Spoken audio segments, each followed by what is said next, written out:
Olá pessoal, bem-vindos então à segunda aula de estatística. Nessa aula vocês vão ver um detalhamento maior daquela demonstração das desigualdades entre as médias via um argumento geométrico.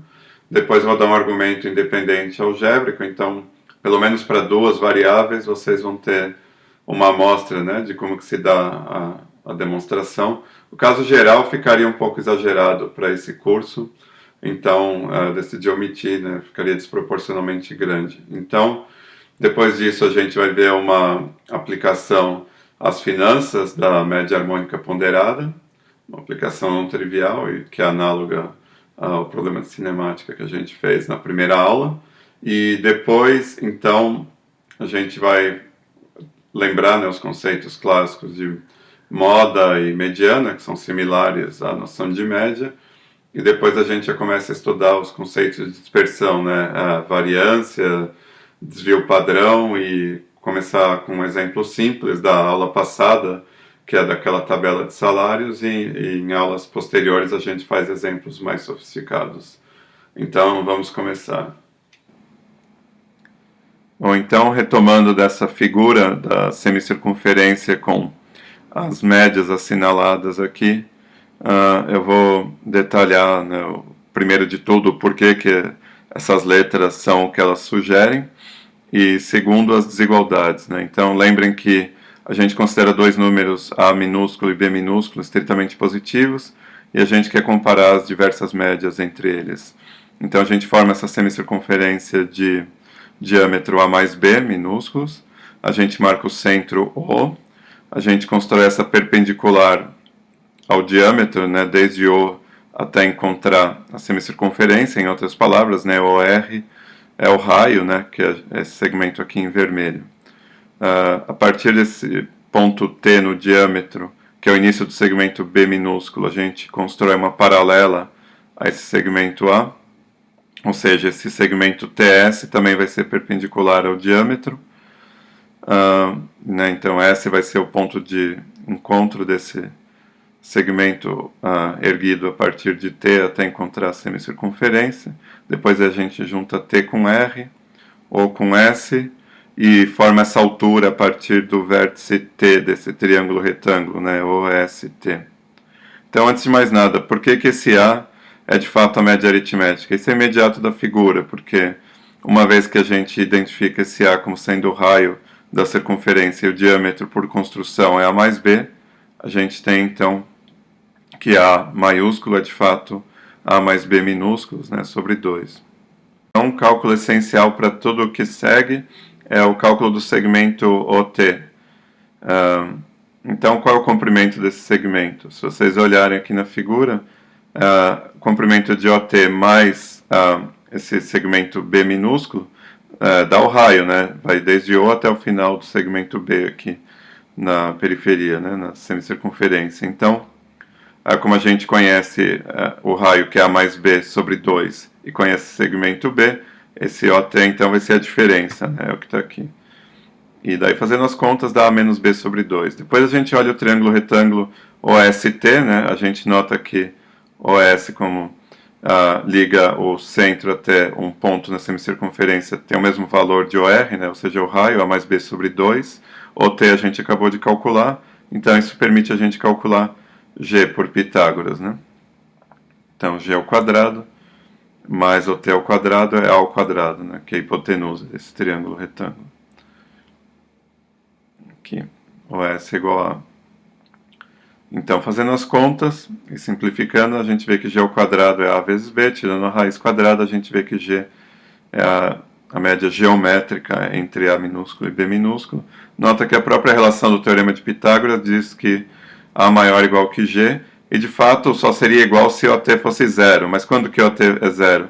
Só quando A minúsculo igual ao B minúsculo, né? Se vocês olharem nessa figura de novo, faz sentido, né? Como se a gente movesse esse G em direção ao A e esse T em direção ao O no limite, né? Ou seja, isso só aconteceria se o triângulo retângulo ST degenerasse para um segmento de reta, né?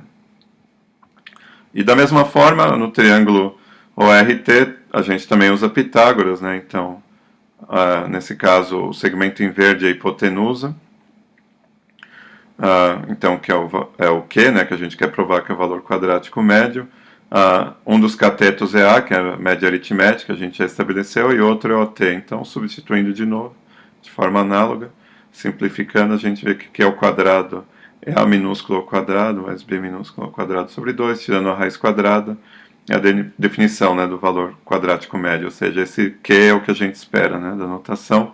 Da mesma forma, o teorema de Pitágoras, né, implica já que Q é maior ou igual que A, e de fato só vai ter igualdade quando o T for zero, que a gente vê daqui, que isso acontece quando A minúsculo igual a B minúsculo. Então a gente vai agora chegar à parte da média harmônica, né, e como que ela segue da figura.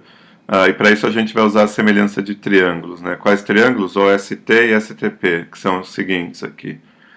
O ST a gente já encontrou, né? Ele é retângulo, esse ângulo aqui é 90. E o STP também é retângulo, porque esse segmento TP é a altura, né? A gente construiu ele assim. Então esse ângulo é 90 e esse outro, que é adjacente, também é 90.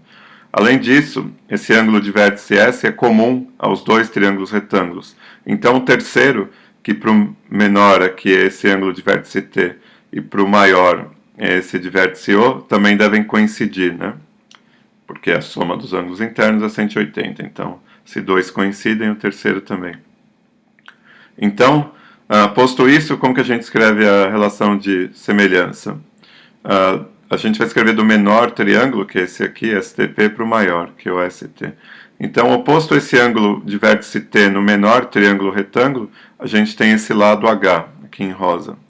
E o mesmo ângulo no triângulo maior corresponde a esse aqui, de vértice O. E qual é o lado oposto? G. Então eu escrevo H tá para G.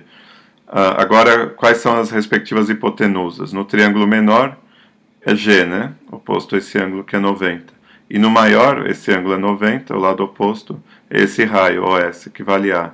Então, concluindo, a gente sabe então que H está para G, assim como G está para A, que é esse segmento todo. Então, daqui a gente conclui essa relação do menor para o maior.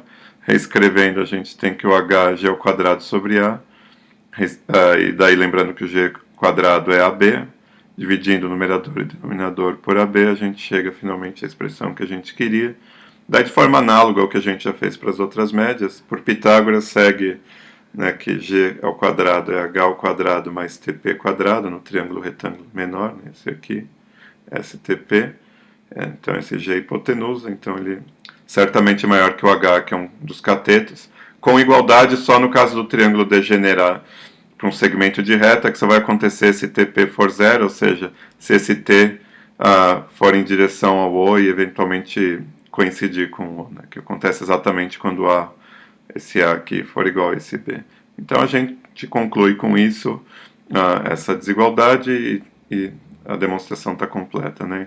A gente mostrou essa sequência de desigualdades e em cada caso concluiu que só haveria igualdade, né? Só prevaleceria esse sinal de igual aqui em cada um quando A igual a B, o que dá para ver da figura também, além da gente ter estabelecido dessas relações. Então agora, só para complementar, eu mostro que também dá para obter de forma bem simples essas desigualdades, né, para o caso, né, de dois argumentos para as médias, usando só álgebra. Né? Então, por exemplo, para mostrar que o valor quadrático médio é maior ou igual que a média aritmética, eu escrevo ele ao quadrado, né, que é essa primeira expressão.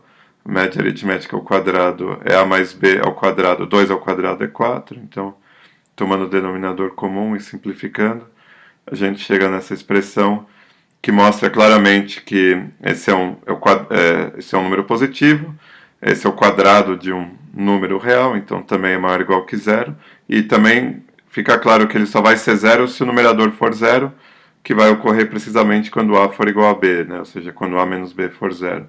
Aqui, daí tirando a raiz, né? A gente então provou que Q quadrado é maior ou igual que A quadrado, tirando a raiz fica que Q é maior ou igual que A.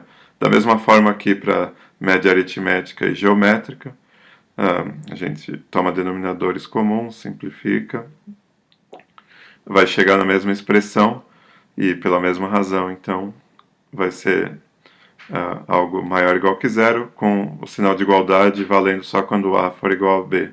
E, finalmente, para a harmônica, a gente obteve isso na parte geométrica, né? Que a média harmônica é a geométrica ao quadrado dividido pela aritmética. E daí, como consequência, em termos de desigualdades, eu posso escrever, separar um fator de g aqui e outro aqui.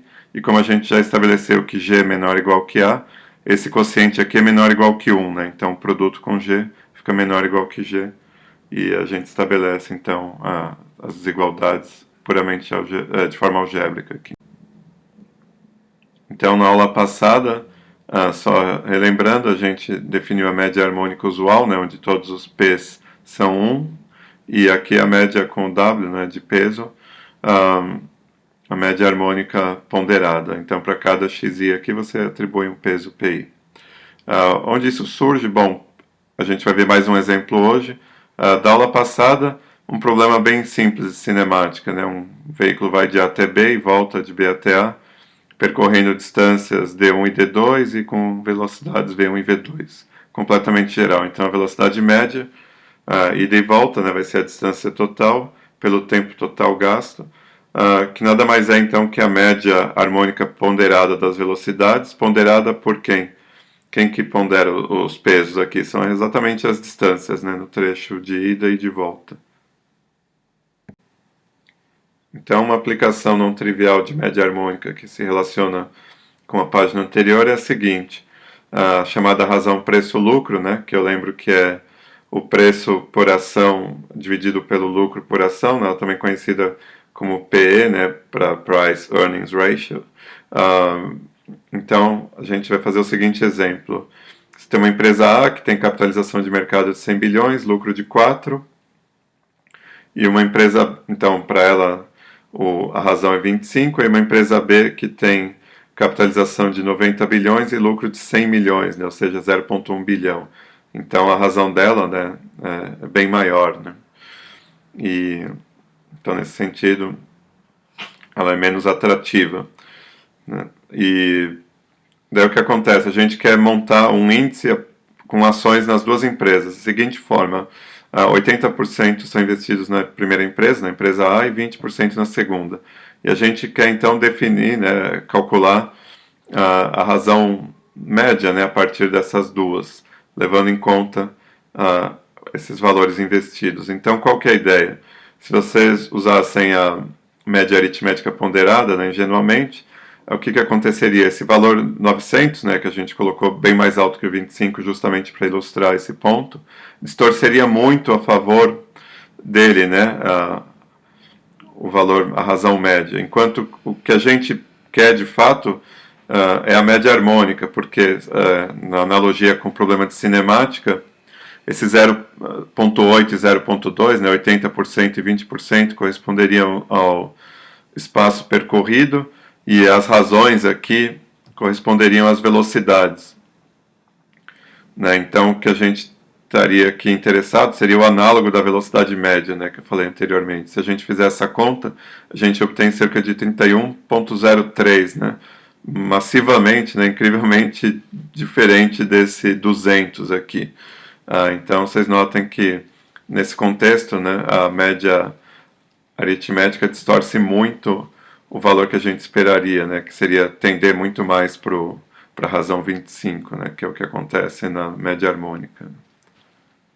Então, similar à de média, no sentido que também busca representar toda a distribuição por um único número, é a noção de moda, que nada mais é que o valor que ocorre com maior frequência na distribuição. Então, no exemplo da aula passada, a gente viu uma distribuição de salários.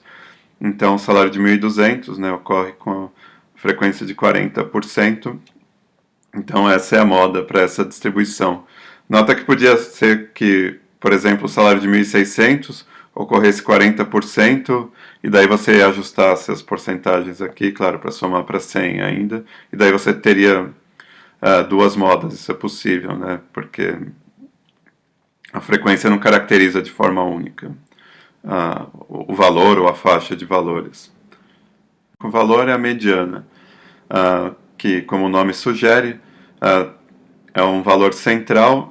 Em que sentido? Quando você ordena todos os valores em ordem crescente. Notem que, nesse caso, né, para uma coleção finita, a gente tem que distinguir os casos n par e n ímpar. Caso n seja ímpar, só vai ter um valor central. Caso n seja par, como vai ser o caso, né, no exemplo que a gente vai fazer, que é da página anterior, a mediana vai ser então a média aritmética dos dois valores centrais. Né? Aqui, por exemplo, os 50 primeiros valores estão aqui e os 50 últimos estão aqui. Né? Então, você tem os dois valores centrais aqui, estão na posição de 50, que é 1.200, e 51, né, o primeiro desses 30 valores, 1.600. Então, fazendo a média, a mediana aqui nesse caso, a média aritmética desses dois valores centrais, 1.400. Né? Notem que ela é mais representativa do que a média aritmética que a gente fez na aula passada e vai revisitar daqui a pouco. E também qual é a vantagem da mediana? Ela tem essa representatividade maior, né? Nesse sentido de central, nesse sentido de ordenar, e também a robustez. Caso, por exemplo, alguém digitasse errado aqui ou tivesse uma distorção real nesse último valor, a mediana ficaria inalterada, assim como esse penúltimo valor aqui também. Né? Então, ela tem essa robustez aqui em estatística que é bastante explorada. Tendo estudado, então, os diversos conceitos possíveis de médias, medianas, moda, uma pergunta pertinente agora um passo natural seguinte seria como esses valores da distribuição se dispersam em torno da média. Né? Um caso degenerado seria todos os valores iguais, né? Daí a dispersão seria zero. Mas, em geral, o que você quer medir? Só a dispersão e não se ela está para a direita ou para a esquerda. Então, por isso que aqui na definição da média, a gente eleva ao quadrado, né, essas diferenças entre os valores da distribuição e a média. Em outras palavras, a variância nada mais é que a média aritmética dessa nova distribuição que você forma a partir do original, tomando os quadrados das diferenças dos valores originais com respeito à média. E notem também que é útil ter o quadrado, além de não ter que considerar se o valor foi à direita ou à esquerda, mas só o quanto ele oscilou da média, bem como para coibir o seguinte efeito que poderia acontecer, né, para eliminar essa possibilidade, que você poderia ter um certo número de valores pendendo para a direita, um outro número de valores para a esquerda, de tal forma que se você não elevasse ao quadrado, eles se cancelariam e produziriam uma variância nula, tendo muita discrepância em relação à média, o que a gente não quer medir. Então, elevar ao quadrado tem várias vantagens. Então, vamos fazer um exemplo com a tabela já vista em aula passada e nessa aula também. A gente já calculou a média na aula passada para essa tabela, né, R$ 2.160, né, uma tabela de salários, e agora a gente acrescenta uma coluna com o salário menos a média, né, ou seja, esses termos aqui antes de elevar ao quadrado. Então, notem que antes de elevar ao quadrado, você tem oscilações para menos e para mais. Mas quando a gente toma a variância, os sinais desaparecem, né, porque a gente está elevando ao quadrado. Fazendo as contas, a gente tem, então, um valor aí bem alto, né, 4.178.400. Mas vocês podem se perguntar, se a gente pensar em física, né, em termos de unidades, vamos supor que você quisesse estudar a variância das medidas tiradas de uma grandeza física, por exemplo, um comprimento de uma estrada, você coloca várias pessoas ou usa vários métodos para medir o mesmo comprimento e quer depois fazer a estatística deles. Então, a variância é importante, mas em termos de unidades, ela vai produzir a unidade que você está querendo ao quadrado. Então, você gostaria no final de recuperar a grandeza que você está estudando nas unidades corretas, ou seja, é bem pertinente, bem natural você tirar a raiz quadrada, e isso leva a gente ao desvio padrão, que nada mais é, né, que de novo, em termos de médias previamente vistas, é a média RMS, né, ou o valor quadrático médio, dessa distribuição aqui de diferenças dos valores da distribuição original com respeito à média da distribuição, né, porque o que a gente faz aqui é exatamente, né, para calcular o desvio padrão, a gente constrói essa grandeza aqui e depois tira a raiz quadrada, que é exatamente a noção de valor quadrático médio. E daí, se a gente calcular o desvio padrão para essa tabela que a gente fez aqui, calculou a variância, a gente obtém R$ 2.044, né, aproximadamente, que mostra uma dispersão bem grande, né, em torno da média, que explica, né, o porquê do salário médio ser 2.160 e, no entanto, 80% aqui das pessoas, né, estão abaixo dessa média, porque a dispersão é muito grande, né. Em outras palavras, a média sem dados adicionais, ela não é representativa, né, dessa tabela. A média aritmética simples. Né? Bom, então hoje a gente terminou um primeiro aprofundamento, né, na noção de médias, incluindo um exemplo não trivial, as finanças, da média harmônica ponderada. A gente também relembrou, né, as noções de mediana e de moda, que também são similares à noção de média. Depois a gente partiu para as noções de variância e desvio padrão, né, que são noções de dispersão, que ainda vão ser exploradas muito no curso, né, são absolutamente fundamentais em estatística, e daí eu vou trazer exemplos menos triviais, vindos da física e da economia, por exemplo. E, então eu espero vocês na semana que vem, e postem aí as suas dúvidas ou considerações nos comentários. Até mais.